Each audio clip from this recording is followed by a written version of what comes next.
Please turn in your Bibles to Mark chapter 5, verse 18. And last week we covered the chapter that really is pretty much the best chapter in the Bible as far as understanding demonic activity. Paul writes in Ephesians chapter 6 that nothing in our life, we're not wrestling against flesh and blood, but against principalities, powers, and spiritual wickedness in high places, that there is a spiritual battle for our soul.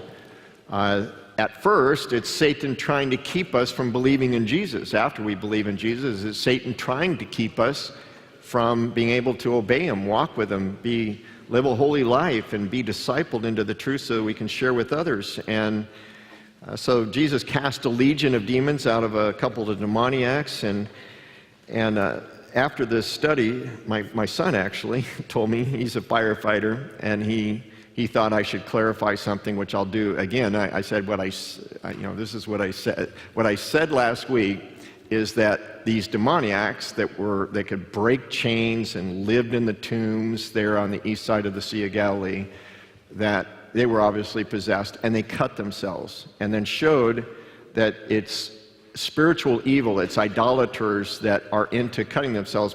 And I said, not that everybody that would cut themselves is possessed, because it's an epidemic among youth today that they're cutting themselves. So I want to make it clear, not everybody that becomes a drunkard according to the Bible, alcoholic according to our society, not everybody that does that is possessed.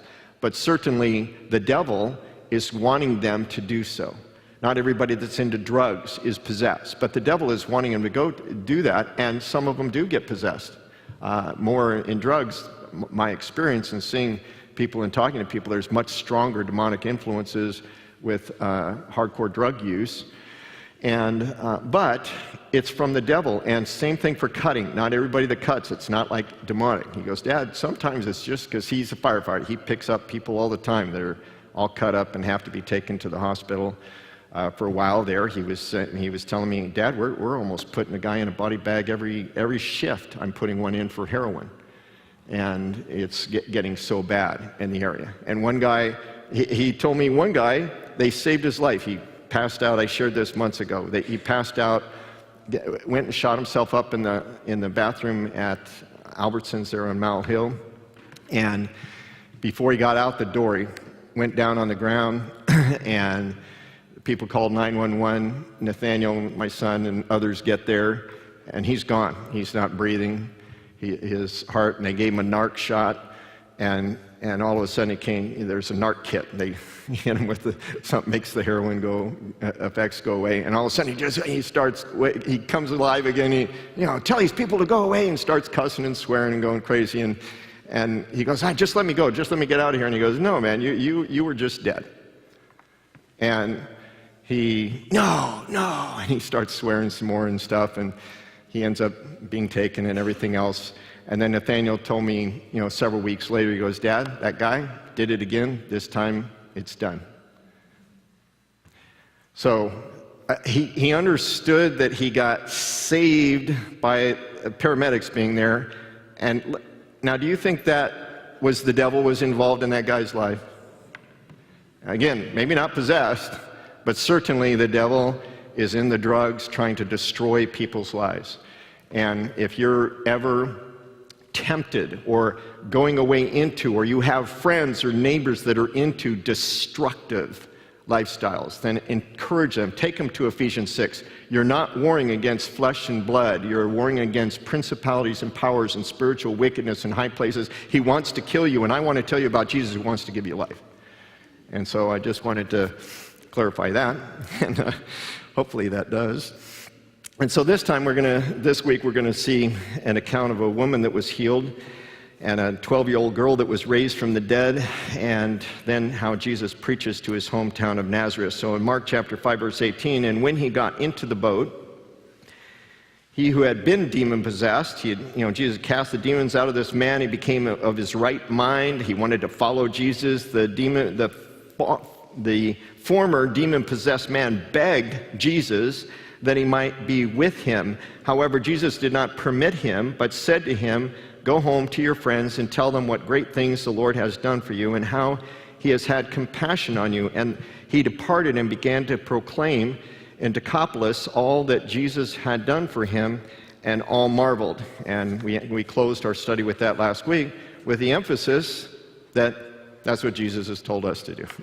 God has done great things for us. He's left us down here on earth, hopefully not much longer. The way things look, the Lord's taken us home. But see, I say hopefully in my selfishness, but if I really had the kind of compassion for the lost that Jesus does, he would be rebuking me right now. He goes, what do you mean, hopefully?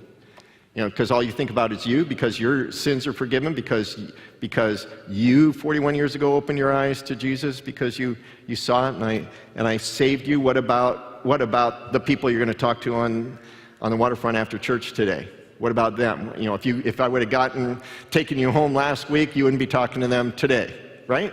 So that's our mission in life, is to be thinking that why we're here. And Jesus told that guy, you're here to go back to your house, or back to your home, back to your village, back to your Decapolis, meaning there's probably 10 little villages around there, and tell people about Jesus. Verse 21, now when Jesus had crossed over again by boat to the other side, probably back to Capernaum, a great multitude gathered to him, and he was by the sea. And behold, one of the rulers of the synagogue came, Jairus by name, and when he saw him, he fell at his feet. Now, we have to realize this is a ruler of the synagogue.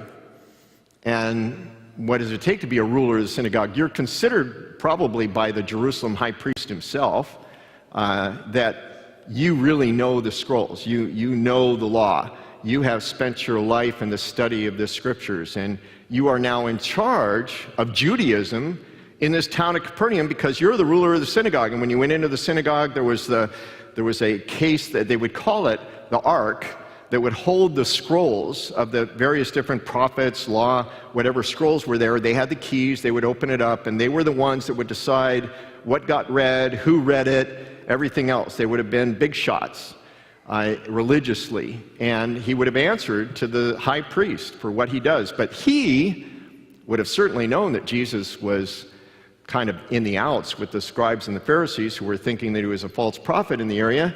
But he comes to Jesus and falls at his feet in worship. Again, proskuneo means to just fall, which is symbolizing, I am in submission to you. You are greater than me, is what this man is saying.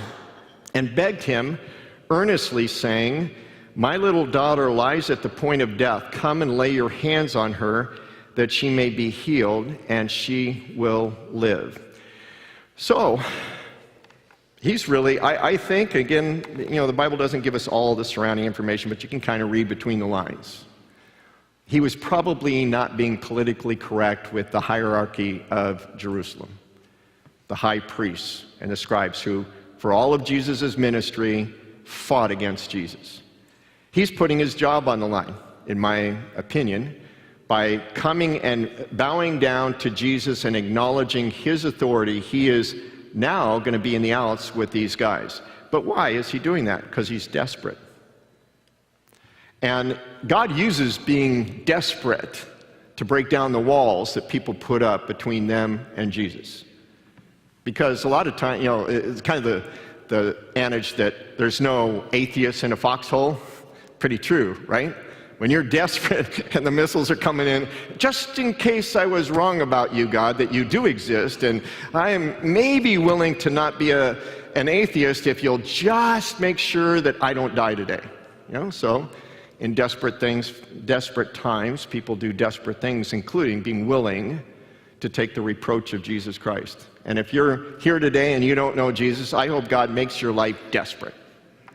Because I would rather see your life go down into the toilet to where there's no place else to look but up, and you look to Jesus and you get saved before you die and you have everlasting life in heaven. And so if you're upset with me to say that I wanted your life to go to trash, and in heaven you'll say, you know what, but it was okay. I was mad at you that day, but I'm glad that what you said really came true because I found Jesus and have everlasting life. And you'll be eternally grateful. And so that's, sometimes I tell people, I hope you'll get humble, and I hope you know what that means, is that your life is going to fall apart. Well, his daughter is dying. And Some people like to make a big deal out of Bible contradictions, and so turn to Matthew chapter 9, verse 18 real quick, and then we'll go look back and look at Mark 5:23 again. Matthew 9:18.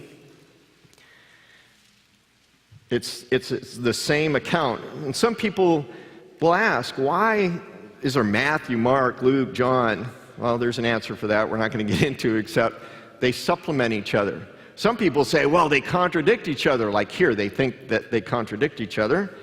I don't think so, and we'll talk about it here in a minute. Matthew records this conversation with Jairus to be, while he spoke these things to them, behold, a ruler came and worshipped him, saying, my daughter has just died, but come and lay your hand on her, and she will live. Now, if you go back to Mark chapter 5, verse 23, it says, my little daughter lies at the point of death. Come and lay your hands on her that she may be healed, and she will live.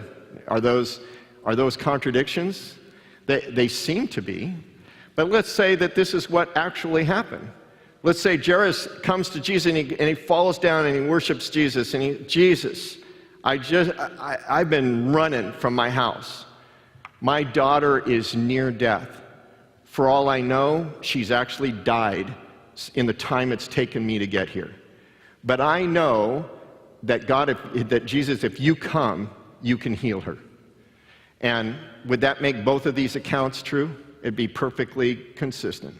And I think that's what he said. I think he knows Jesus. He's heard about what Jesus has been doing. He's the ruler of the synagogue in Capernaum. He would be there when Jesus was at the synagogue on the Sabbath day and went over to Peter's house, and then Peter's mother-in-law gets healed, 1,000, hundreds, however many people get healed. Jesus walking on the water. He hears all this stuff, and he's supposed to toe the line about being a religious leader against Jesus, but when it comes to a crisis in his life, he goes, Jesus, you can do it. You can heal my daughter. She might be even dead, but you can heal her. Verse 24, so Jesus went with him, and a great multitude followed him and thronged him. And you have to kind of put a mental picture here. This is like a quarterback that's just thrown the winning pass, to the right guy. He throws the final pass of the game and wins the game. And everybody and the cops let everybody in the stadium go down, and you're completely thronged. In other words, you have to get this picture. Jesus is completely surrounded by people. He's having to fight his way to even get to Jairus' house to go see this girl, because everybody wants a piece of Jesus' healing, a piece of Jesus' words of wisdom. And again, as I've emphasized, very few of them actually want a piece of Jesus' salvation, the kind of salvation that he came to give us, salvation from sin. Now, a certain woman had a flow of blood for 12 years and had suffered many things from many physicians. She had spent all that she had and was no better, but rather grew worse. And if you went to Leviticus 15, we're not going to, there's a law required to prevent, that says any woman with an issue of blood, or actually anybody with an issue of blood, is unclean. And people go, oh, what's the deal with that? What's the deal with the uncleanness of a woman and the way the Bible talks about all that? Well, today, what do we do? Do people care when there's been spilling of blood out in the open? Absolutely. It's a breeding ground for every kind of bacteria, virus, disease known to man. And God in his law, knowing that, he says there, when there's blood, you got to be unclean. You got to be separate. You have to be washed. You can't, there is a complete separation for the sake of the people that are not infected, because diseases and bacteria would be growing. But anyway, this woman has had to suffer for 12 years, she's just like a leper. She has to tell everybody, you can't touch me. If you do touch me, you're unclean. You've got to go wash. You've got to go wash your hands. I have to warn you that I'm unclean. Anything that I sit on is unclean. Anything I do is unclean. She has lived 12 years of misery, and she has gone to everything that the world has offered to try and heal her, and man can do nothing. And what does she do in her desperate situation? The same as Jairus, runs to Jesus. And a lot of people, they'll try everything to solve their problems in life. And they go to physicians, they go to shrinks, they go to, hey, shrink, give me some pills, maybe that'll fix me, maybe some counseling will fix me, maybe this will fix me, maybe I'll go get a job and get a better pay and that'll fix me. And they realize everything man tries to do to fix the problem that I'm a sinner separated from a holy God that they sense inside. They realize, I've spent a lot of money trying to seek after the answers to life, and I've gone to a bunch of useless physicians because the only good physician is Jesus. And so she ran to Jesus. She had tried everything. She only has Jesus to go to. And again, I pray that everybody here that doesn't know Jesus, you get to the bottom and you find out how useless man and man's problems and solutions are, and you just run to Jesus because he's the one that can truly fix. And when she heard about Jesus, she came behind him in the crowd and touched his garment, for she said, if only I may touch his clothes, I shall be made well. Turn to Mark 6:56, just go forward here a few verses. And I want to point out that it wasn't just her that thought this.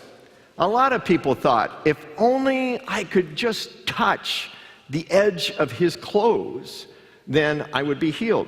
Because in Mark 6:56 it says, wherever he entered, into villages, cities, or the country, they laid the sick in the marketplaces and begged him that they might just touch the hem of his garment, and as many as touched him were made well.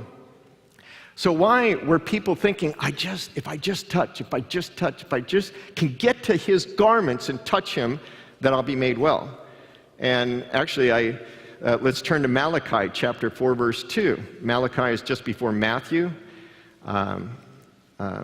last book of the Old Covenant. It is 400 years before Jesus. It's the last prophet of the Old Testament before John the Baptist came. There was 400 years of silence between the Old and New Covenants.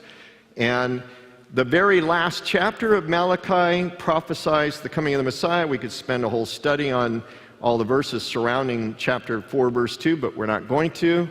It's talking about the promised Messiah, and it says in verse 2, but to you who fear my name, my being God, and actually literally the Messiah, Jesus, the Son of Righteousness, shall arise with healing in his wings.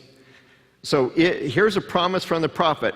But to you who fear Yahweh, the name of God, Jesus, the Son of Righteousness, if you fear him, then there is healing in his wings. Now, the word there for wings is kanaf, and it means the edge or the extremity of anything, including a garment. So in other words, the prophet, and I got this from Dan Moe 3 years ago, whenever it was, he told me about this, and I checked it out. Oh yeah, this is amazing. The prophet was saying, the Messiah, if you fear God and you go to the Messiah and you believe and trust in him, and there's healing in the edges of his garment. And that's why they were going. That's why this Jewish lady is sitting there going, the prophet said it, I know Jesus is the Messiah, I do fear God, I'm going to go. If I can just touch, God is going to do his healing. So what was at the edge of the garments? Turn to Numbers chapter 15, verse 38. Numbers 15:38. And again, if you see Jews to this day dress, Orthodox Jews dress in accordance with the law, which Numbers is part of. Genesis, Exodus, Leviticus, Numbers, and Deuteronomy are called the law, and they'll put these fringes on their garments. In Numbers chapter 15, verse 38, it says, speak to the children of Israel. Tell them to make tassels, and this is for the guys. Tell them to make tassels on the corners of their garments throughout their generations, and to put a blue thread in the tassels of the corners. And you shall have the tassel that you may look upon it and remember all the commandments of the Lord to do them, and that you may not follow the harlotry to which your own heart and your own eyes are inclined, and that you may remember and do all my commandments and be holy for your God. Be holy for your God. Back to Mark chapter 5, verse 27. So, what were the Jewish men were supposed to put tassels. And some of them would put 613 tassels on the fringes of their garment. And again, they didn't wear pants like us. They wore more like Middle Eastern sheet kind of garments and stuff. And they would have those 613 tassels, if they wanted to do all of them, representing each one of the laws of God that were there. And what God is saying is, when you see those, it's kind of like how Jews today, they'll go into their house, they have a mezuzah on their door, and they'll kiss their hand and then put their hand to the mezuzah, which has scriptures inside of it, to remember, I'm going into the house, and my house is ruled by the law of God. And they go in, and they'll wear them in their phylacteries too, on their heads. If you go to Israel today, Jerusalem, you go to the Western Wall, the Wailing Wall, and you'll see the Orthodox there, and they have phylacteries on their head and on their hands, and those have scriptures inside of them, and they're remembering the Word of God. And so the same thing was true for their garment. They were supposed to have these tassels to remember God's laws, and to keep the way the King James says, to keep your heart from a whoring after the things of the world. And so it's kind of a cool thing. And so what is she doing? She's saying, Jesus, I think I know you're the Messiah. I love the law of God. I know that I fear the God of Abraham, Isaac, and Jacob. And Malachi prophesied there's healing in your edges of your garment, and what you're doing to come is the fulfillment of the law and the prophets and the history of fulfillment, and she is worshiping Jesus as Messiah.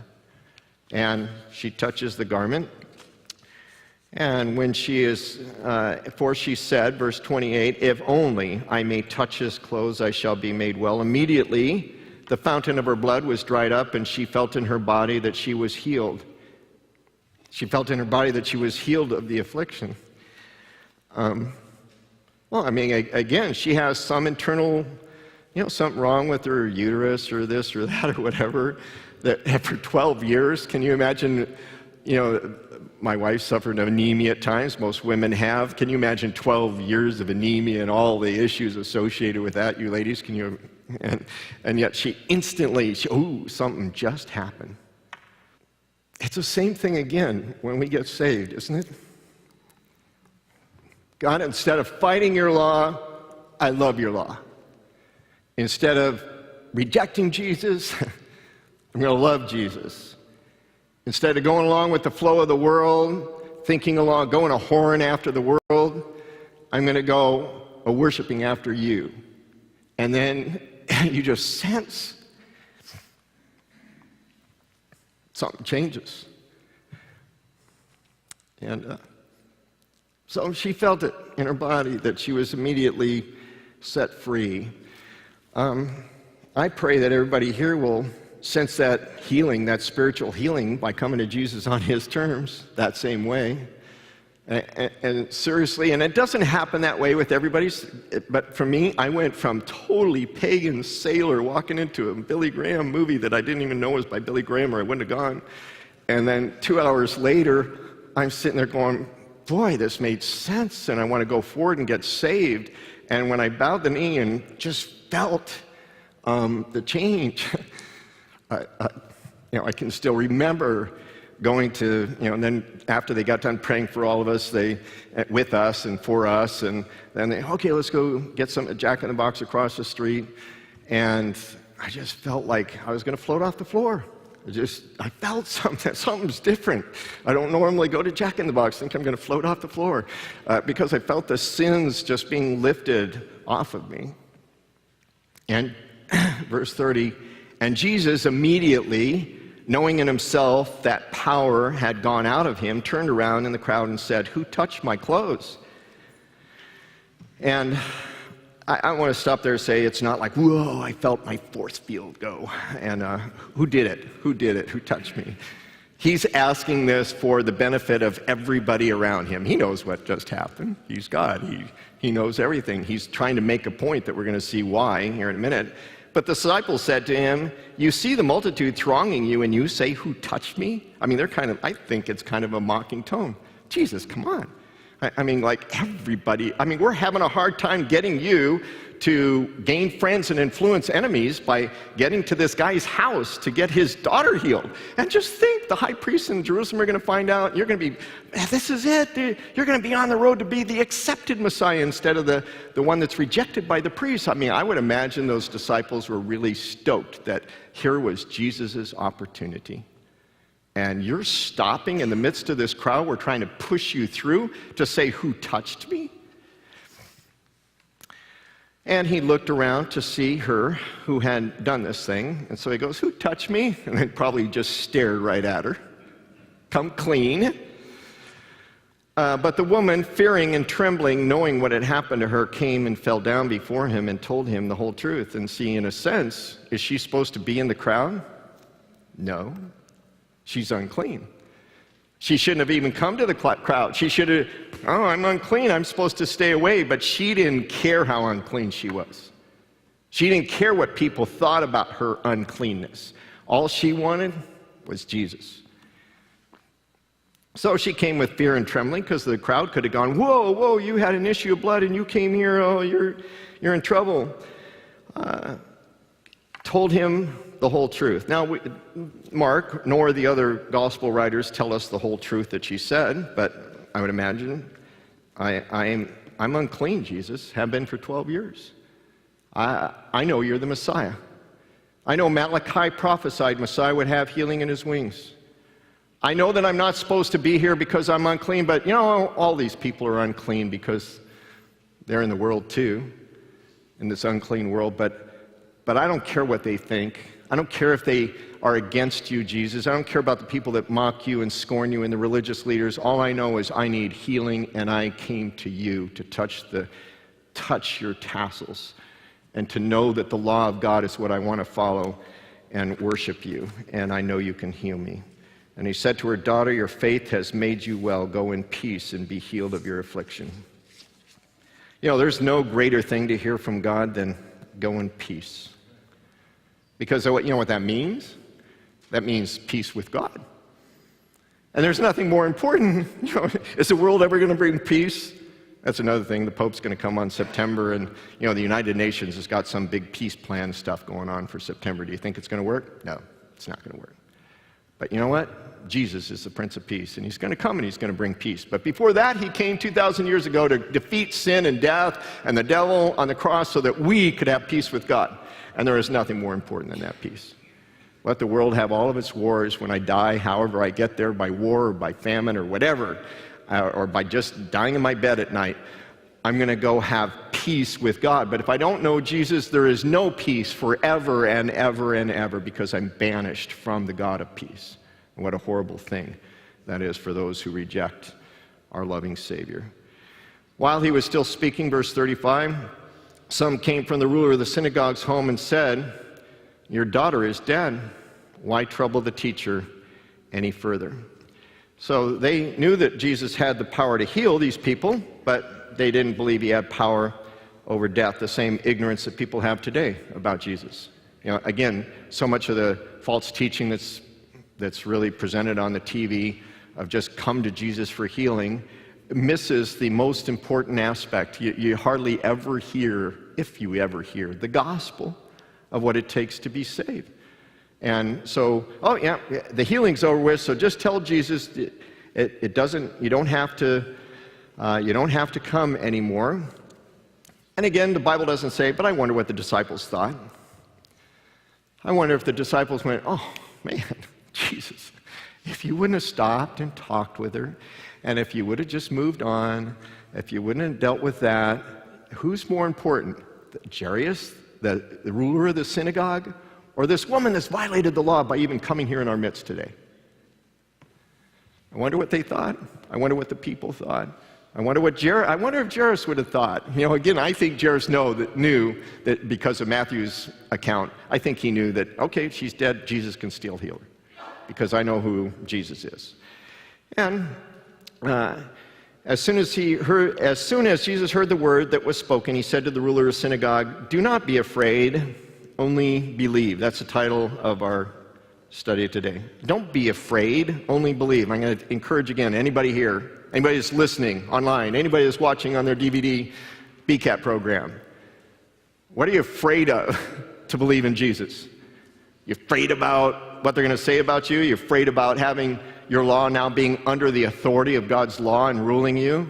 That what he says now is going to rule your life instead of you calling your own shots? What are you afraid of? And what Jesus says is, don't be afraid. What you should be afraid of is what the woman said, feared God, trembling. We should realize that we have this short period of time on earth to make a decision about whether we want to be with the God of love who made all those wonderful laws that we know are good, because when somebody steals from us, we know that's bad. If somebody commits adultery against us, we know that's bad. If somebody murders one of our own children, or obviously one of us, we know that's bad. And so all these good laws that now are not allowed to be spoken in our schoolrooms in America, and have we noticed there's a little problem in America over the last few generations? And so why fear the things of the world and what people say, when if I love this Jesus and his law, I'm going to have everlasting life in heaven forever with him in a place called heaven, where the streets are paved in gold and everything else there's no stealing, there's no adultery, there's nothing evil that ever happens. A friend of mine, a pastor from Colorado, he has been very involved in the pro-life movement, and actually has championed in Colorado trying to get the legislature to just say life begins in the womb. And he sent me a link this week that was very troubling, because they got another undercover video. And I'm just sitting here thinking, how shall I even say this? But for what it's done to me, I feel like sharing this. It is that it's a video that shows in a hand a little human being. And it's moving its head and everything before it's killed. Was not even planning on talking about this, but God's law is good. I don't care what. Somebody took last week's message and wrote to Kilmer, and I read the letter to Kilmer, and I read Kilmer's letter back, and I'm so grieved. I'm just so grieved that our representatives want to say, we're going to make sure the legalness of what's happening instead of you killed somebody. I mean, you're supporting the killing of little babies. And the person warned them about the wrath of God. Praise God. And I felt like, and I've done a lot. Wani and I wrote all the Supreme Court justices a long time ago. I've done a lot. But after watching that video, I thought I had to ask God for forgiveness, because I don't know that I've done enough in educating you, in warning those involved, and because part of me, it's like, there's no turning this around. There's just no stopping this, and everything else got to move on with the gospel, and that's important, and it is important, and all this stuff. But see, we're also salt and light, and again, it's the idea that Jesus can give life and change these lives, and the fact that when we come to Jesus, we're saying, I want your law to be my law, and for, quote, Christians to vote for the people that want to go slaughter babies. There's a very serious problem with us as pastors in America educating congregants about that is an abomination. You cannot vote for people that say, let's murder babies in the womb. If you are, then you've been horribly discipled, and so I'm trying to fix that right now. Because it should be so very, very clear that there's something wrong. And as I said last week, and if you're here this week and you weren't here last week, I said, Jesus can heal the sin of committing abortion or being involved in abortion. And But you have to cry out to him. You have to admit with him, God, I've taken part in killing a little child. Will you forgive me? And I want to serve you the rest of my life. And I want to call evil evil, and I want to call good good. And it is evil to kill babies in the womb and then go sell them off to people and make millions of dollars and all this other stuff. Because they will stand before God, and we warn them. And if I ever find somebody actually involved, I will warn them. I don't care what the world's going to say. I don't care if they put me in jail for hate speech. I'm going to warn you. You're going to stand before God. You better get on your knees right now, or every single baby is going to be screaming on the day of judgment. That was a little diversion. I don't know why. And he permitted no one to follow him. So, verse 36, as soon as Jesus heard the word that was spoken, he said to the ruler of the synagogue, do not be afraid, only believe. Let's believe in this Jesus that gives life, and his laws are good. And he permitted no one to follow him except Peter, James, and John, the brother of James, who are the special 3 out of the 12 throughout the gospel accounts. You can see that these are the 3 special apostles. Then he came to the house of the ruler of the synagogue and saw a tumult, and those who wept and wailed loudly. You know, they realized this precious 12-year-old daughter of the ruler of the synagogue has just died, and they're wailing. And in our culture, we don't see it because it usually happens in a hospital and the wailing's happening in a room. But when you're in South Sudan, sometimes you're awakened at night because somebody just died of malaria or something else right on the other side of the wall. And the rest of the night, you hear nothing but wailing and crying because a life has been lost. And when he came, he said to them, why make this commotion and weep? The child is not dead, but sleeping.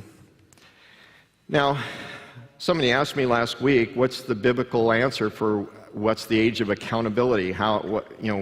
If kids die, do they go to heaven or hell? Well, our belief is all children go to heaven. Calvinists believe that if a baby is not one of the babies Jesus wanted to force to be saved, then they'll go to hell. And again, we reject Calvinist doctrine as just an abomination to the nature and character of God. For that being a very good reason. And so Christians, Jesus never talks about believers dying. They only sleep. They only look like they're dead, but they're not dead. And so when he comes in, he goes, oh, she's just sleeping. And they mock him. It says in verse 40, and they ridiculed him. But when he had put them all outside, he took the father and the mother of the child and those who were with him, Peter, James, and John, and entered where the child was lying. Then he took the child by the hand and said to her, Talitha cumi, which is translated, little girl, I say to you, arise. And, what an amazing thing. This girl is dead. Those people outside that ridiculed, mocked him to scorn, it says in one of the accounts. Like, oh, this is Jesus. This is a supposed Messiah, and he doesn't know what happens when people die. I mean, we know she died, and he's saying that she's sleeping. Who is this guy? And then he says, Tabitha, arise. Little girl, arise. You know what he's going to say to every one of you on that day? He's going to say, I have multiple accounts now of people who have watched their loved ones die. And I should have them write them down, and so I can give you a little book of them, where David King's his first wife, when she was leaving, she said, hey, Dave, you need to get some more. Correct me if I'm wrong, Dave, on this. I'm trying to remember the account, but you need to get more coffee or things to eat for the others that are here, right? And Dave was saying, what do you mean? It's just, oh no, can't you see? She was moving, she was able to communicate, moving into this spiritual realm where there was other departed souls that were there, and soon she was gone. And Dave said that when she breathed her last, it was like it was in the house, no vapor, no cold. He didn't keep the house cold, and it was just this vapor went out of her. And he realized that it was at that point the Holy Spirit had left her and she was now gone. And he's going to say to us, arise. Little Kevin, arise. You're a child of mine. I'm giving you everlasting life. Isn't that going to be cool? And then you read the accounts of people that are godless and hate God, and they die, and they're screaming out bloody murder. And there's multiple accounts of that, what they call out. People that are dying in unbelief, they also get to see the other side sometimes just before they die. They're not so happy. They're not peaceful. Would you like to be peaceful when you die? Trust in Jesus as your Savior, because there is the other side. So immediately the girl arose and walked, for she was 12 years of age, and they were overcome with great amazement. I think that's an understatement. Those people that just mock Jesus, and then he comes walking out of the room with her, and she's totally fit. However many hours or days she had been on the edge of death, we don't know. And they're just absolutely freaked out of their mind that now this girl is walking with Jesus, alive. And now think about this. The Bible is telling us she's 12 years old. Do you think that's important? And again, people have shared this with me, and I'll share it with you. Why did God say, oh, she's 12? Because how long was the woman with an issue of blood? 12 years. So if Jairus had been thinking, oh man, why is he spending time with her? She needs to get to my house, or the disciples doing the same thing, then he would have been able to sit down and realize later on, the entire 12 years that I've enjoyed my daughter and enjoyed fellowship and watching her grow and do Facebook pictures and all this other, do all this other stuff. That entire time, this other lady has been unclean wherever she goes. Her life has been miserable. And I was thinking, me, Jesus, me. And I was of little faith. And I should have realized whatever Jesus' agenda is, to seek and save the lost. And this woman was lost. Jesus, I want everybody to be saved. I don't care who they are. I don't care how unclean. I don't care what life they've been. I want to know that everybody can be saved instead of just thinking about me. And it's enlightening to just always be thinking that people are not unclean. This morning I picked up a guy hitchhiking on the way to coming to church, and he wasn't going to church. I mean, he was going into town, but he looks like a rough guy. He tells me while we're in the car, I'd picked him up before, but this time he opened up to me. He says, yeah, you know, I'm going to get my license for the first time in 40 years. And so then he opened up, well, I spent 25 years in jail. And so right off the bat, he says, how are you doing? I go, I'm doing really great because Jesus is alive and he's coming again. And he goes, amen. You know, if it wasn't for Jesus, I wouldn't be here. And then I told him, are you in love with Jesus like he loves you? And he said, well, I mean, if it wasn't for him, I wouldn't have gotten through my 25 years of jail. That's how I found out about that. And see, in a sense, by all American standards, I shouldn't have even picked him up. I should have made sure the doors were locked. Should have this or that. And yet, Jesus can fix him. Jesus can fix anybody.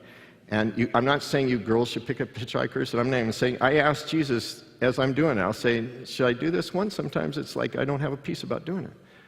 But what I'm saying is our attitude should always be, anybody, anytime, so that we're not thinking, not this one, don't spend time with this one, Jesus, because I need you to do this for me. But he commanded them strictly that no one should know it, and said that something should be given her to eat. And again, why did he say don't tell him? Because again, he's having a hard enough time to walk around anywhere without a crowd mauling him to be healed, when his mission was to come and teach, as we see the rest of the scriptures teach, as we've emphasized the last couple weeks. Chapter 6, verse 1. Then he went out from there and came to his own country, and his disciples followed him. And when the Sabbath had come, he began to what? Teach in the synagogue. And many hearing him were astonished, saying, where did this man get these things? And what wisdom is this which is given to him, that such mighty works are performed by his hands? Why? Because Jesus is not just a man. And they should have known that. I mean, they've heard the story. They must have heard the story of Mary. Mary, how did it happen with you and Joseph? Well, actually, I was conceived in the womb. He's the God-man, Jesus. Do you realize, if you're a non-believer here today, just think about this. If it's true that Jesus was conceived in the womb of a virgin, that everything else in your life should be put down as low priority, absolute bottom priority in the septic tank to get right with Jesus, because virgins don't conceive. He's the Son of God, and he lived a perfect life on this earth 2,000 years ago, died for you, for your sins, and then rose from the grave to prove he could give life, and ascended into heaven. Sunday's coming back, and there's nothing more important than figuring that out. And see, that story was known. The people had heard it, and they blew her off. Oh, no, she just had some kind of relationship with somebody. You know, the scribes and Pharisees said, oh, you're born of fornication. You're a bastard boy, is what they would say, because we don't believe that story about your mother. Well, the evidence is significant that he's the Son of God. Is this not the carpenter, the son of Mary, the brother of James, Joseph, Judas, and Simon? You know, Jesus had half-brothers. And are not his sisters here with us? He had half-sisters. So they were offended at him. Many refused to put trust in Jesus because they refused to accept who Jesus really is. He wasn't the son of Joseph. He wasn't, these weren't his brothers and sisters. They were his half-brothers. He was the alien infiltrator of God in flesh form to tell us who the God of the Bible is. In human form, to touch him, to feel him, to see him, to hear him. But Jesus said to them, a prophet is not without honor except in his own country, among his own relatives, and in his own house. Now he could do no mighty work there except that he had laid his hands on a few sick people and healed them. And turn to Luke chapter 4, verse 16. And I've heard many times people say, and again, the TV preachers will say this, that, you know, you're going to be healed. God has promised healing to you. By the way, God has not promised healing to us in this life. God can heal us. He can heal us from the various different diseases, but there is nothing in the Bible that promises that his death on the cross makes it so that all Christians can be healed of their diseases. And then they'll say, well, and if you're not healed, it's because you don't have faith, and my miraculous power of healing is contingent upon you believing me, because here Jesus said he couldn't do any of these mighty works. It's not because Jesus lost his power because of the negative energy of their unbelief. It's because they ran him out of town after trying to throw him off a cliff. In other words, the reason why Jesus isn't going to heal people's souls is because they tell Jesus to take a hike. That's how come he's not going to heal everybody, is because a lot of people say, get out of my life. I don't want to hear about Jesus. And Jesus leaves, and then he doesn't save you. But he does save everybody who comes to him. And how do we know that they threw him off a cliff? Luke chapter 4, verse 16. So this is Luke's account, much more detailed than Mark's.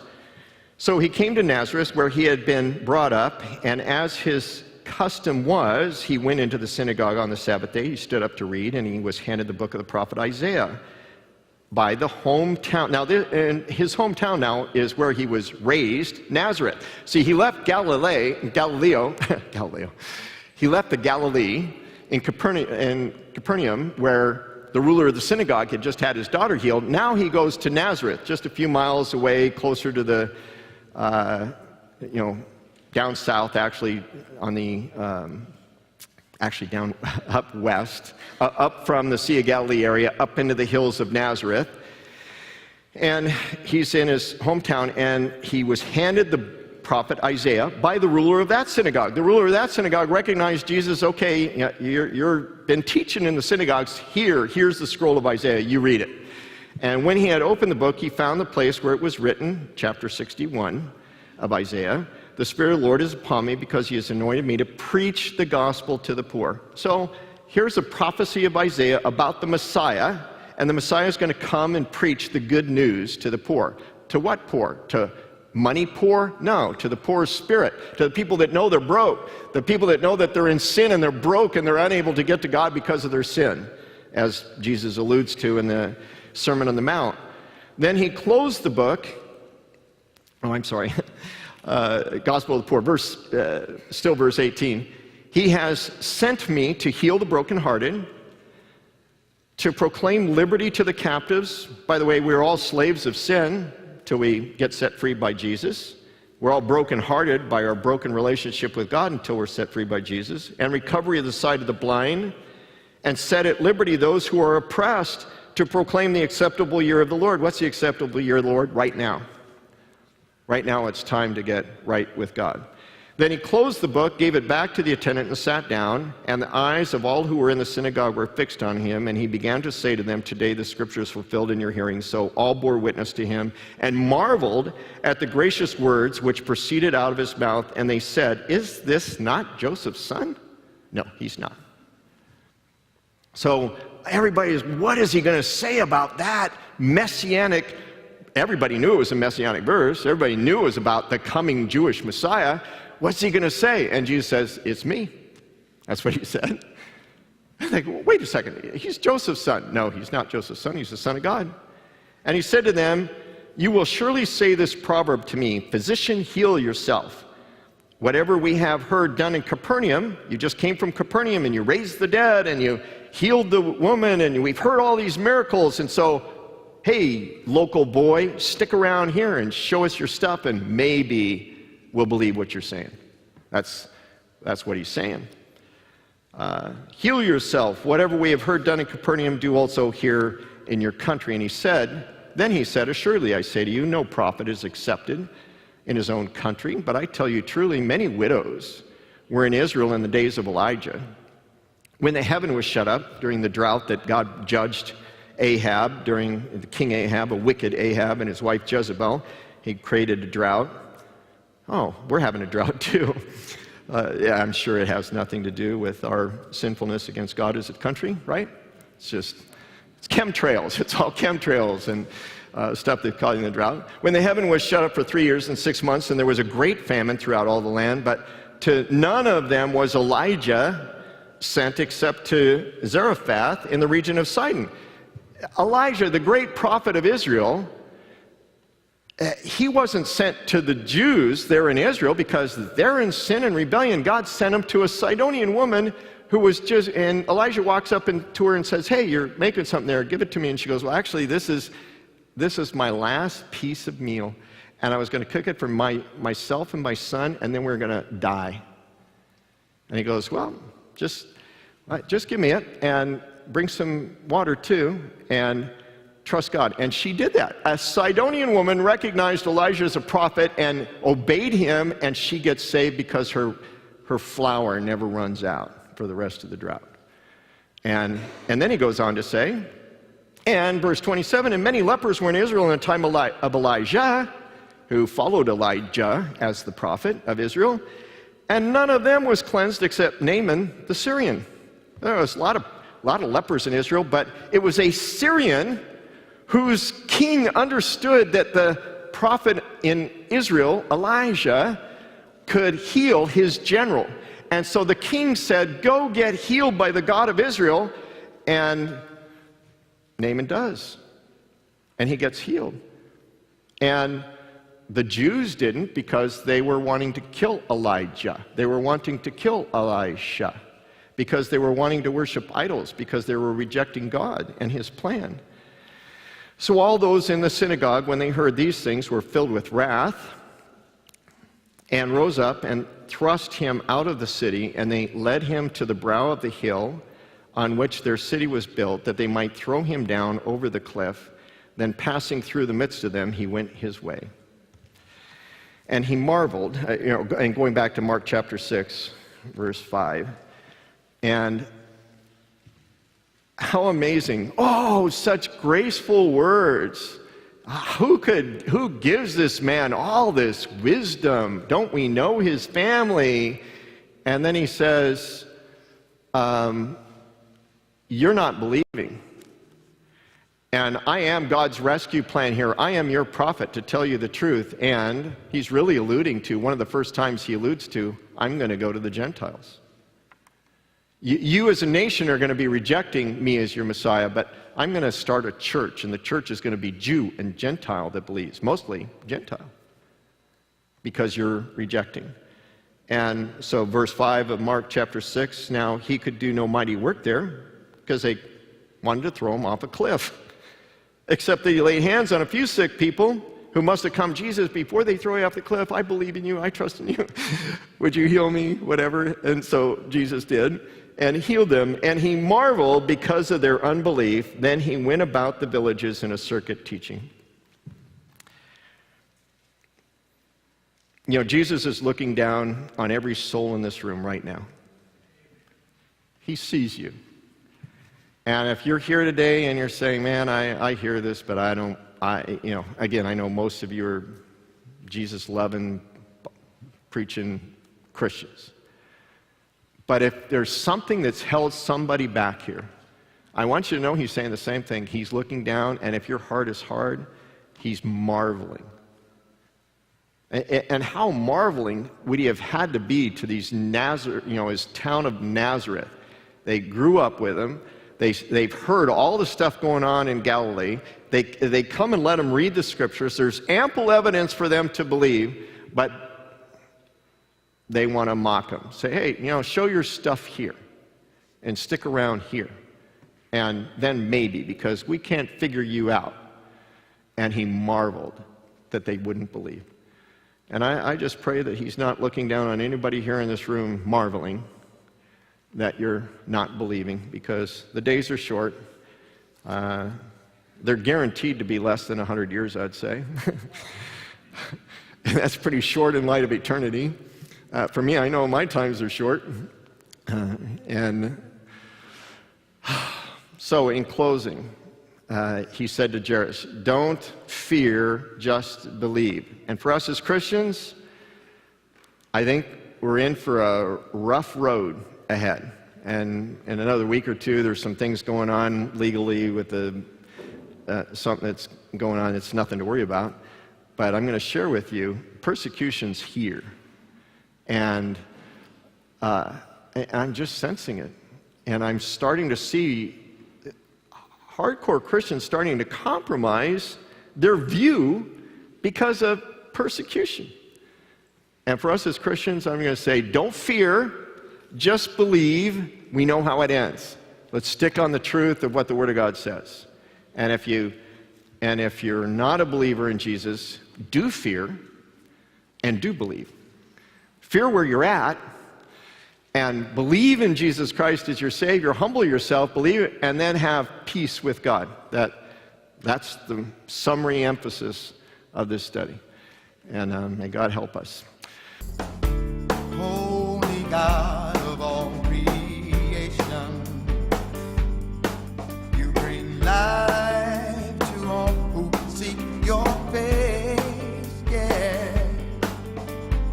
So we lift our hands, our hearts in sweet surrender, and we cry out, glorious,